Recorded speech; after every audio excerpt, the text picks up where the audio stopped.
Before I begin this reading, I would like to preface this with a disclaimer. The following text was written by James Allen at a time where, generally, texts written by men were directed to other men. But, if you are a woman, I do not want you to perceive this reading, with all of its he's and man's, as a discrimination or a leaving out of the feminine. I don't think he intended it to be interpreted that way. I feel that if you are listening to this, and it resonates with you, it doesn't matter what gender or sex you were blessed with. The words that lie in this text carry a truth that spans both sexes, and I trust that you will not perceive the manner in which it was written as a negative. I did think about changing the words as I was reading them, incorporating he and she, but I refrained from doing so as I felt it would change the text to a degree that was not intended. Therefore, I'm including this disclaimer at the outset and at the end. I hope this text brings you as much joy as it has brought me in reading it, and as always, thank you for having a look and a listen. Your friend, John Loth. Morning and Evening Thoughts by James Allen. First morning. In aiming at the life of blessedness, one of the simplest beginnings to be considered, and rightly made, is that which we all make every day, namely, the beginning of each day's life. There is a sense in which every day may be regarded as the beginning of a new life, in which one can think, act, and live newly, and in a wiser and better spirit. The right beginning of the day will be followed by a cheerfulness permeating the household with a sunny influence, and the tasks and duties of the day will be undertaken in a strong and confident spirit, and the whole day will be well lived. First evening. There can be no progress, no achievement without sacrifice. And man's worldly success will be in the measure that he sacrifices his confused animal thoughts and fixes his mind on the development of his plans and the strengthening of his resolution and self-reliance. And the higher he lifts his thoughts, the more manly, upright, and righteous he becomes. The greater will be his success, the more blessed and enduring will be his achievements. Second morning. None but right acts can follow right thoughts. None but a right life can follow right acts. And by living a right life, all blessedness is achieved. Mind is the master power that molds and makes. And man is mind, and evermore he takes. The tool of thought, and shaping what he wills, brings forth 1,000 joys, 1,000 ills. He thinks in secret, and it comes to pass. Environment is but his looking glass. Second evening. Calmness of mind is one of the beautiful jewels of wisdom. A man becomes calm in the measure that he understands himself as a thought-evolved being, and he, as he develops a right understanding and sees more and more clearly the internal relations of things by the action of cause and effect, he ceases to fret and fume, and worry and grieve, and remains poised, steadfast, and serene. Third morning. To follow, under all circumstances, the highest promptings within you, to be always true to the divine self, to rely upon the inward voice, the inward light, and to pursue your purpose with a fearless and restful heart, believing that the future will yield unto you the need of every thought and effort, knowing that the laws of the universe can never fail, and that your own will come back to you with mathematical exactitude. This is faith and the living of faith. Third evening. Have a thorough understanding of your work, and let it be your own. And as you proceed, ever following the inward guide, the infallible voice, you will pass on from victory to victory, and will rise step by step to higher resting places. And your ever-broadening outlook will gradually reveal to you the essential beauty and purpose of life. Self-purified, health will be yours. Self-governed, power will be yours. And all that you do will prosper. And I may stand where health, success, and power await my coming, if, each fleeting hour, I cling to love and patience, and abide with stainlessness, and never step aside from high integrity. So shall I see, at last, the land of immortality. Fourth morning. When the tongue is well controlled and wisely subdued, when selfish impulses and unworthy thoughts no longer rush to the tongue, demanding utterance, when the speech has become harmless, pure, gracious, gentle, and purposeful, and no word is uttered but in sincerity and truth, then are the 5 steps in virtuous speech accomplished. Then is the second great lesson in truth learned and mastered. Make pure thy heart, and thou wilt make thy life rich, sweet, and beautiful. Fourth evening. Having clothed himself with humility, the first questions a man asks himself are, how am I acting towards others? What am I doing to others? How am I thinking of others? Are my thoughts of and acts towards others prompted by unselfish love? As a man, in the silence of his soul, asks himself these searching questions, he will unerringly see where he has hitherto failed. Fifth morning. To dwell in love always and towards all is to live the true life, is to have life itself. Knowing this, the good man gives up himself unreservedly to the spirit of love, and dwells in love towards all, contending with none, condemning none, but loving all. The Christ spirit of love puts an end, not only to all sin, but to all division and contention. Fifth evening. When sin and self are abandoned, the heart is restored to its imperishable joy. Joy comes and fills the self-emptied heart. It abides with the peaceful. Its reign is with the pure. Joy flees from the selfish. It deserts the quarrelsome. It is hidden from the impure. Joy cannot remain with the selfish. It is wedded to love. Sixth morning. In the pure heart there is no room left where personal judgments and hatreds can find lodgment, for it is filled to overflowing with tenderness and love. It sees no evil, and only as men succeed in seeing no evil in others will they become free from sin and sorrow and suffering. If men only understood that the heart that sins must sorrow, that the hateful mind tomorrow reaps its barren harvest, weeping, starving, resting not, nor sleeping, tenderness would fill their being. They would see with pity's seeing, if they only understood. Sixth evening.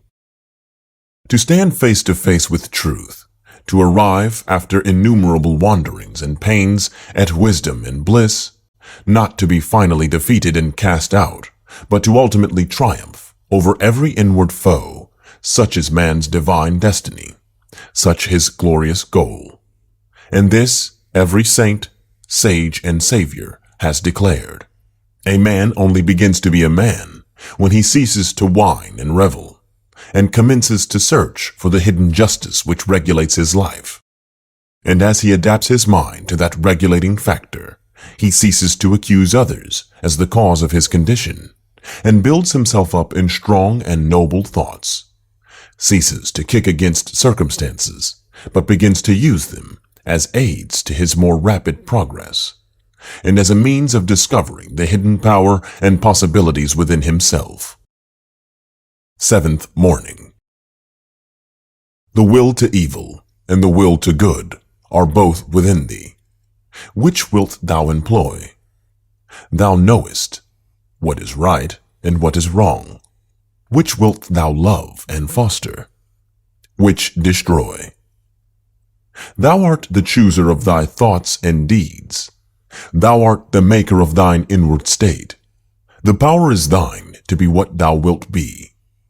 Thou buildest truth and love, or lies and hate. Seventh Evening.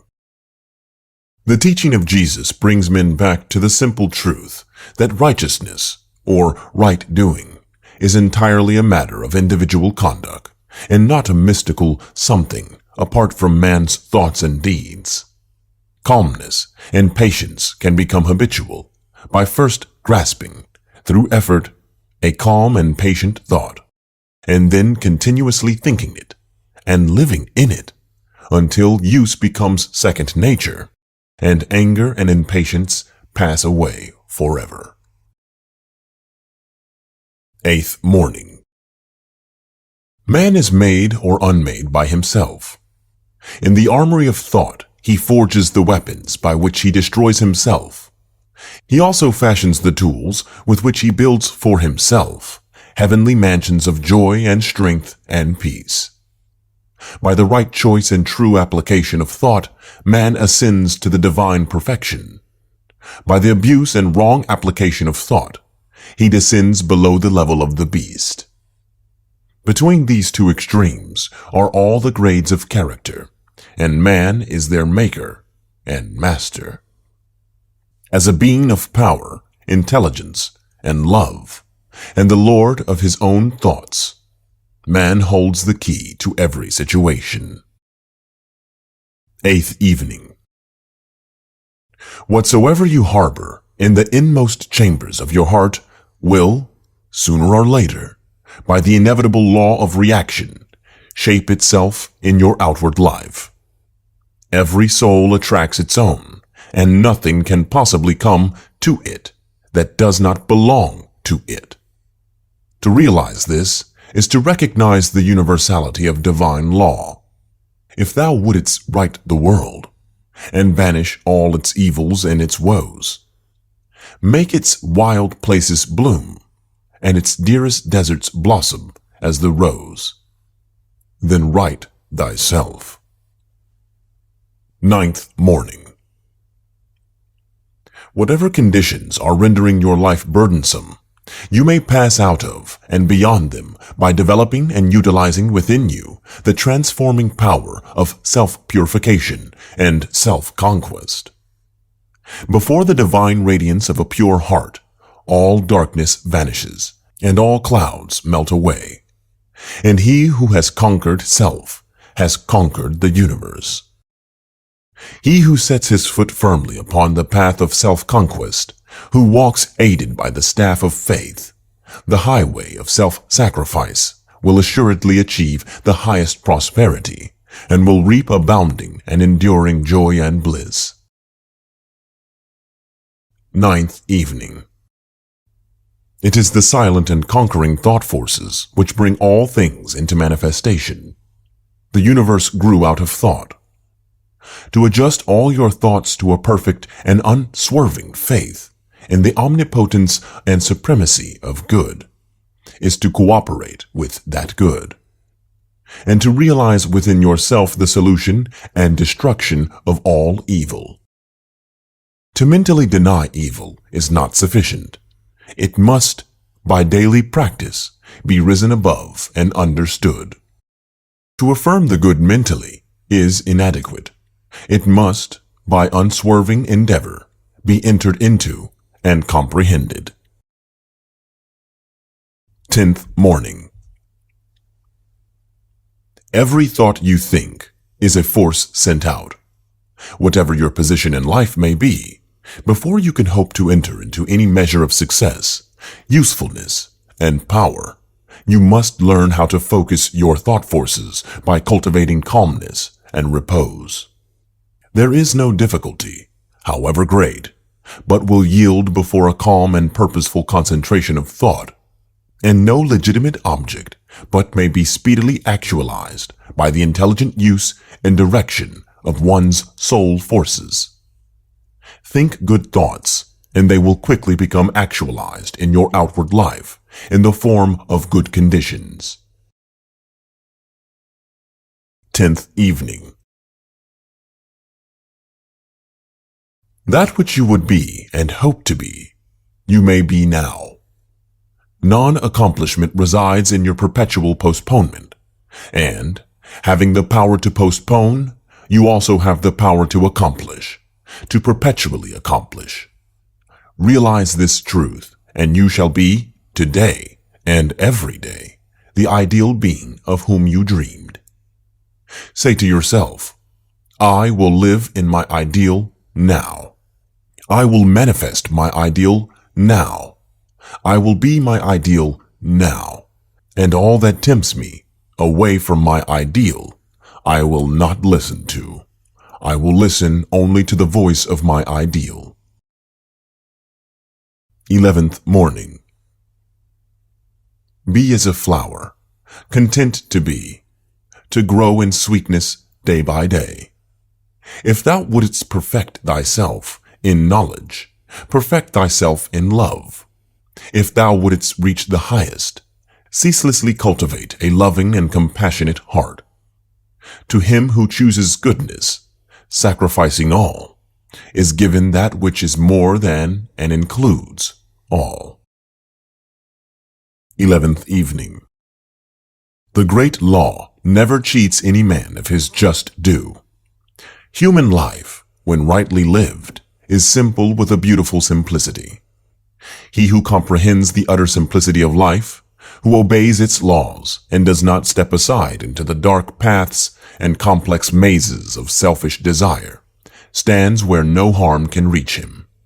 Then there is fullness of joy, abounding plenty, and rich and complete blessedness. 12th morning.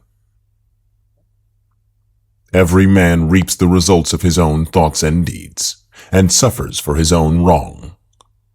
He who begins right and continues right does not need to desire and search for felicitous results. They are already at hand. They follow as consequences. They are the certainties, the realities of life. Sweet is the rest and deep is the bliss of him who has freed his heart from its lusts and hatreds and dark desires. 12th evening. You are the creator of your own shadows. You desire, and then you grieve. Renounce, and then you shall rejoice. Of all the beautiful truths pertaining to the soul, none is more gladdening or fruitful of divine promise and confidence than this, that man is the master of thought, the molder of character, and the maker and shaper of character, environment, and destiny.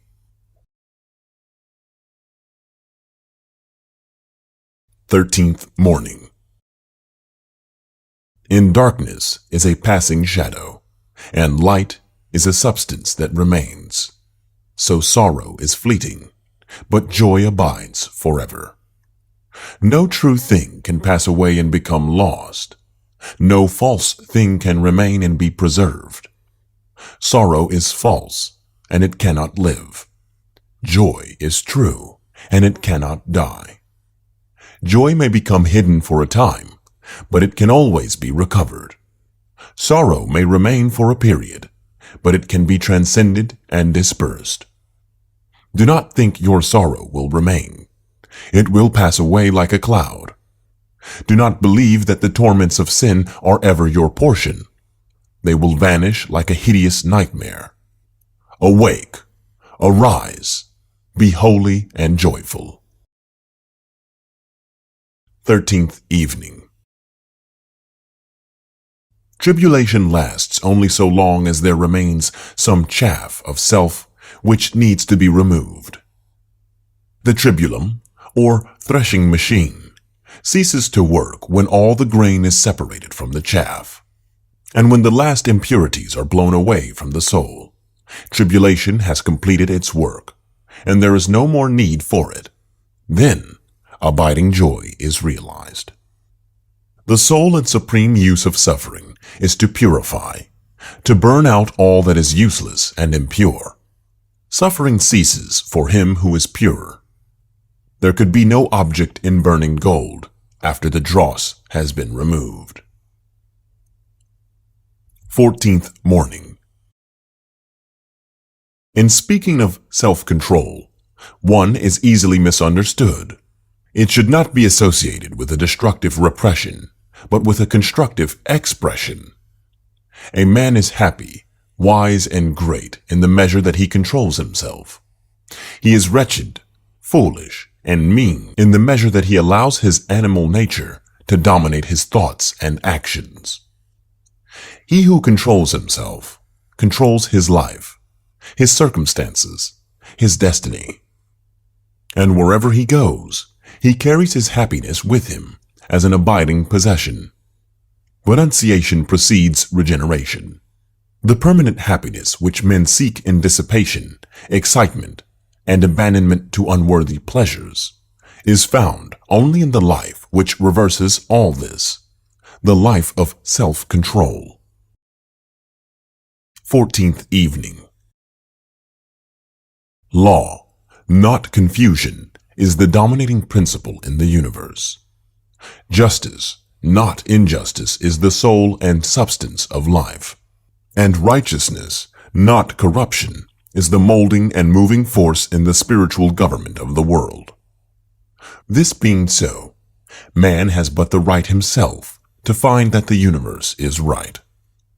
When I am pure, I shall have solved the mystery of life. I shall be sure. When I am free from hatred, lust, and strife, I am in truth, and truth abides in me. I shall be safe and sane and wholly free when I am pure. 15th morning. If men only understood that their hatred and resentment slays their peace and sweet contentment, hurts themselves, helps not another, does not cheer one lonely brother, they would seek the better doing of good deeds which leaves no ruing, if they only understood. If men only understood how love conquers, how prevailing is its might, grim hate assailing, how compassion endeth sorrow, maketh wise, and doth not borrow, pain of passion, they would ever live in love, in hatred never, if they only understood. 15th evening. The grace and beauty that were in Jesus can be of no value to you, cannot be understood by you, unless they are also in you, and they can never be in you until you practice them. For, apart from doing, the qualities which constitute goodness do not, as far as you are concerned, exist. To adore Jesus for his good qualities is a long step towards truth, but to practice those qualities is truth itself. And he who fully adores the perfection of another will not rest content in his own imperfection, but will fashion his soul after the likeness of that other. Therefore, thou who adorest Jesus for his divine qualities, practice those qualities thyself, and thou too shalt be divine. 16th morning. Let a man realize that life, in its totality, proceeds from the mind, and lo, the way of blessedness is opened up to him. For he will then discover that he possesses the power to rule his mind and to fashion it in accordance with his ideal. So will he elect to strongly and steadfastly walk those pathways of thought and action which are altogether excellent. To him, life will become beautiful and sacred, and, sooner or later, he will put to flight all evil, confusion, and suffering. For it is impossible for a man to fall short of liberation, enlightenment, and peace, who guards with unwearying diligence the gateway of his heart. 16th evening. By constantly overcoming self, a man gains a knowledge of the subtle intricacies of his mind, and it is this divine knowledge which enables him to become established in calmness. Without self-knowledge, there can be no abiding peace of mind, and those who are carried away by tempestuous passions cannot approach the holy place where calmness reigns. The weak man is like one who, having mounted a fiery steed, allows it to run away with him and carry him whithersoever it wills. The strong man is like one who, having mounted the steed, governs it with a masterly hand and makes it go in whatever direction and at whatever speed he commands. 17th morning.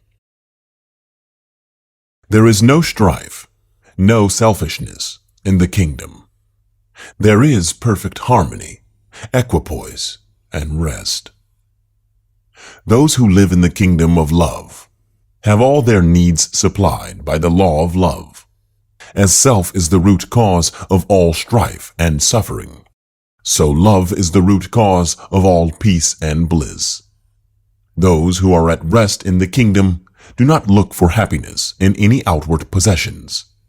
They are freed from all anxiety and trouble, and, resting in love, they are the embodiment of happiness. 17th evening. Let it not be supposed that the children of the kingdom live in ease and indolence. These two sins are the first that have to be eradicated when the search for the kingdom is entered upon. They live in a peaceful activity. In fact, they only truly live. For the life of self, with its train of worries, griefs, and fears, is not real life. The children of the kingdom are known by their life. They manifest the fruits of the spirit of love, joy, peace, long-suffering, kindness, goodness, faithfulness, meekness, temperance, self-control, under all circumstances and vicissitudes. 18th morning. The gospel of Jesus is a gospel of living and doing. If it were not this, it would not voice the eternal truth. Its temple is purified conduct, the entrance door to which is self-surrender. It invites men to shake off sin and promises, as a result, joy and blessedness and perfect peace. The kingdom of heaven is perfect trust, perfect knowledge, perfect peace. No sin can enter therein. No self-born thought or deed can pass its golden gates.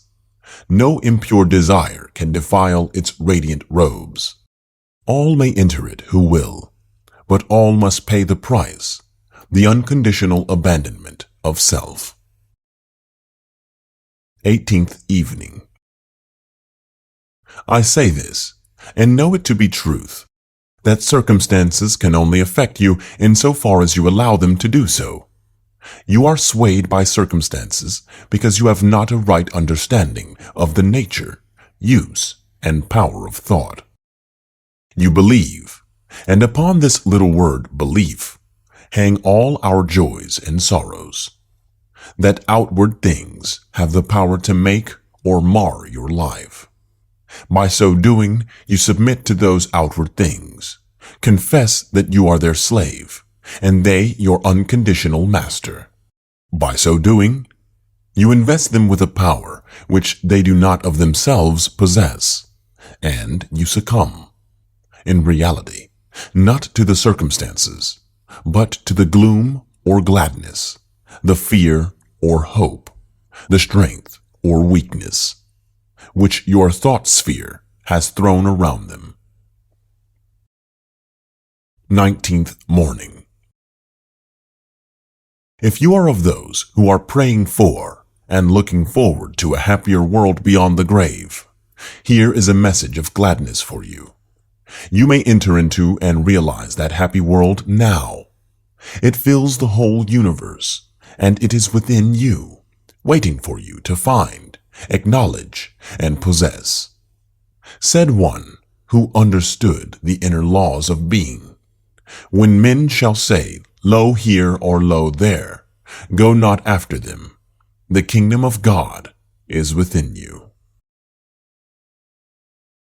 19th evening. Heaven and hell are inward states. Sink into self and all its gratifications, and you sink into hell. Rise above self into the state of consciousness, which is the utter denial and forgetfulness of self, and you enter heaven. So long as you persist in selfishly seeking for your own personal happiness, so long will happiness elude you, and you will be sowing the seeds of wretchedness. Insofar as you succeed in losing yourself in the service of others, in that measure will happiness come to you, and you will reap a harvest of bliss. 20th morning. Sympathy given can never be waste. One aspect of sympathy is that of pity. Pity for the distressed or pain-stricken, with a desire to alleviate or help them in their sufferings.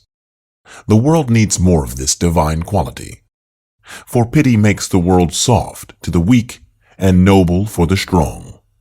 Another form of sympathy is that of rejoicing with others who are more successful than ourselves, as though their success were our own.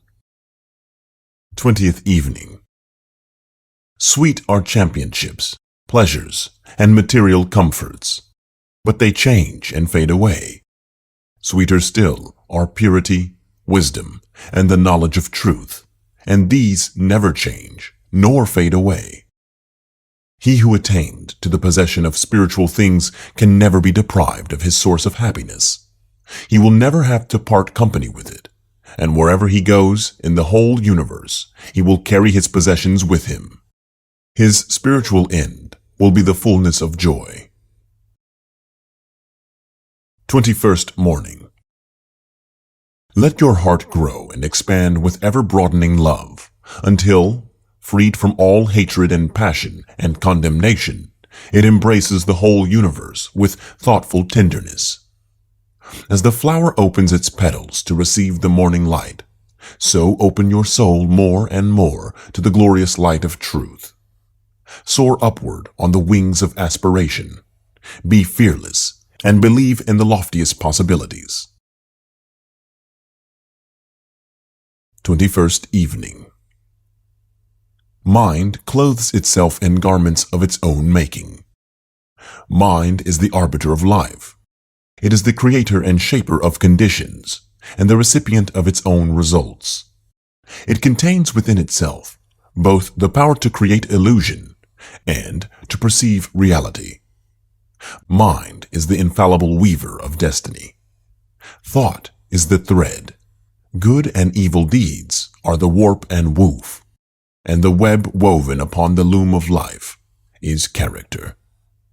Make pure thy heart, and thou wilt make thy life rich, sweet, and beautiful, unmarred by strife. 22nd morning. Cherish your visions. Cherish your ideals. Cherish the music that stirs in your heart, the beauty that forms in your mind, the loveliness that drapes your purest thoughts.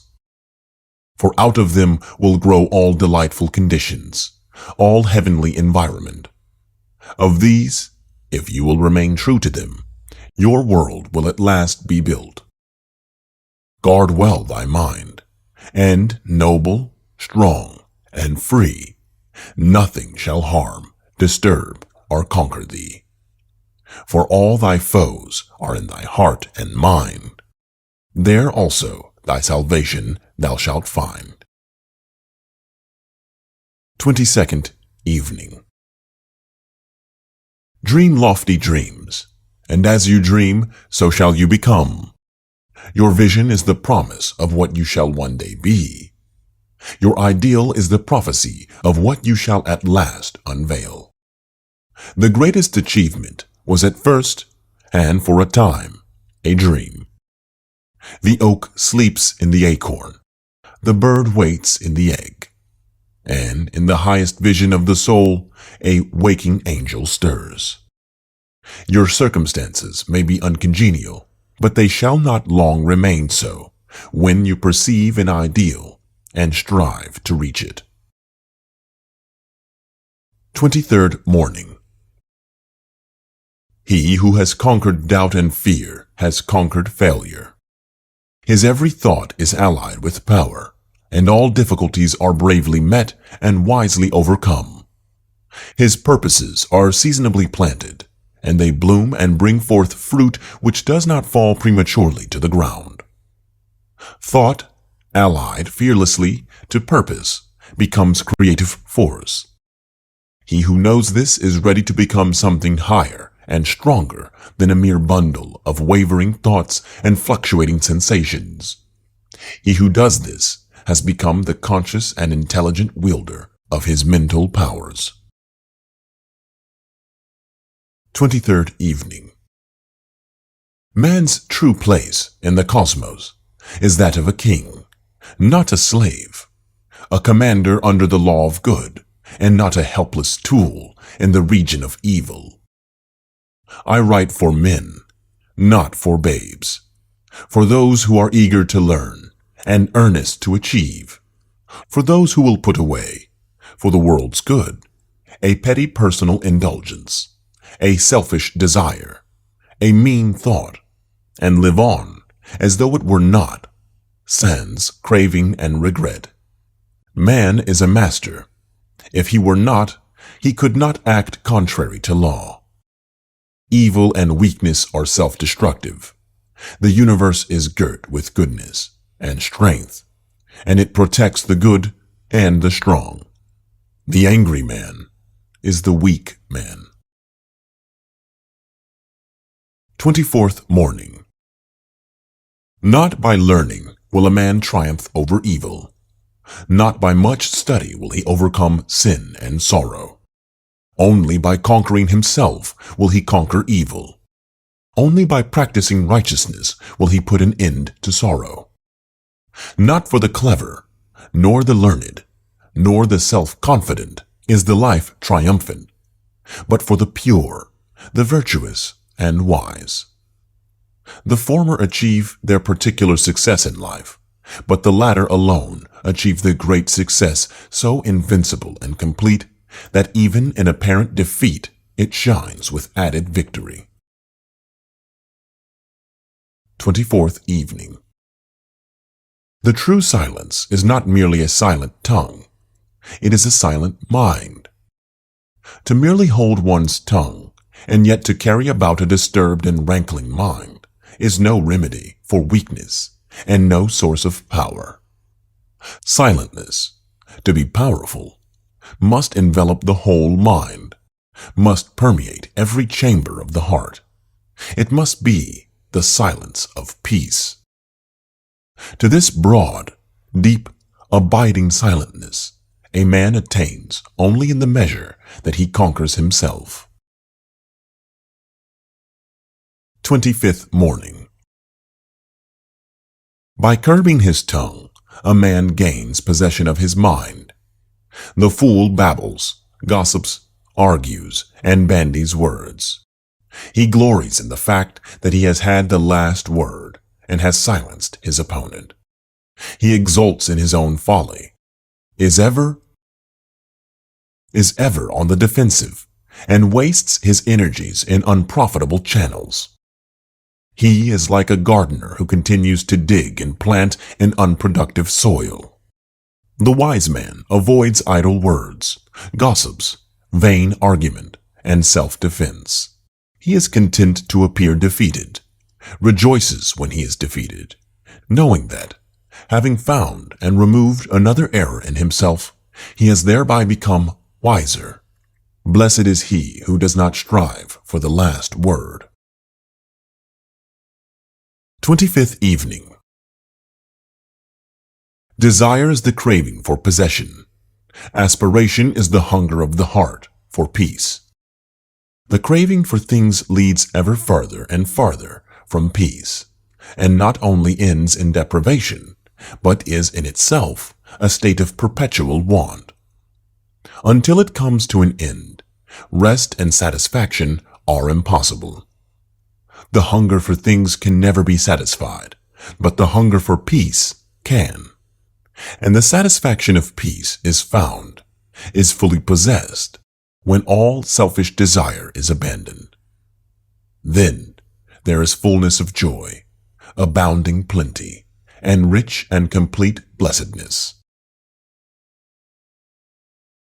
26th morning. A man will reach the kingdom by purifying himself, and he can only do this by pursuing a process of self-examination and self-analysis. The selfishness must be discovered and understood before it can be removed. It is powerless to remove itself, neither will it pass away of itself. Darkness ceases only when light is introduced, so ignorance can only be dispersed by knowledge, selfishness by love. A man must first of all be willing to lose himself, his self-seeking, before he can find himself, his divine self. He must realize that selfishness is not worth clinging to, that it is a master altogether unworthy of his service, and that divine goodness alone is worthy to be enthroned in his heart as the supreme master of his life. 26th evening. Be still, my soul, and know that peace is thine. Be steadfast, heart, and know that strength divine belongs to thee. Cease from thy turmoil, mind, and thou the everlasting rest shalt find. If a man would have peace, let him exercise the spirit of peace. If he would find love, let him dwell in the spirit of love. If he would escape suffering, let him cease to inflict it. If he would do noble things for humanity, let him cease to do ignoble things for himself. If he will but quarry the mine of his own soul, he shall find there all the materials for building whatsoever he will, and he shall find there also the central rock on which to build in safety. 27th morning. Men go after much company and seek out new excitements, but they are not acquainted with peace. In divers paths of pleasure they search for happiness, but they do not come to rest. Through divers ways of laughter and feverish delirium they wander after gladness and life, but their tears are many and grievous, and they do not escape death. Drifting upon the ocean of life in search of selfish indulgences, men are caught in its storms, and only after many tempests and much privation do they fly to the rock of refuge, which rests in the deep silence of their own being. 27th evening. Meditation centered upon divine realities is the very essence and soul of prayer. It is the silent reaching upward of the soul toward the eternal. Meditation is the intense dwelling in thought upon an idea or theme with the object of thoroughly comprehending it. And whatsoever you constantly meditate upon, you will not only come to understand, but will grow more and more into its likeness, for it will become incorporated with your very being, will become, in fact, your very self. If, therefore, you constantly dwell upon that which is selfish and debasing, you will ultimately become selfish and debased. If you ceaselessly think upon that which is pure and unselfish, you will surely become pure and unselfish. 28th morning. There is no difficulty, however great, but will yield before a calm and powerful concentration of thought, and no legitimate object but may be speedily actualized by the intelligent use and direction of one's soul forces. Whatever your task may be, concentrate your whole mind upon it, Throw into it all the energy of which you are capable.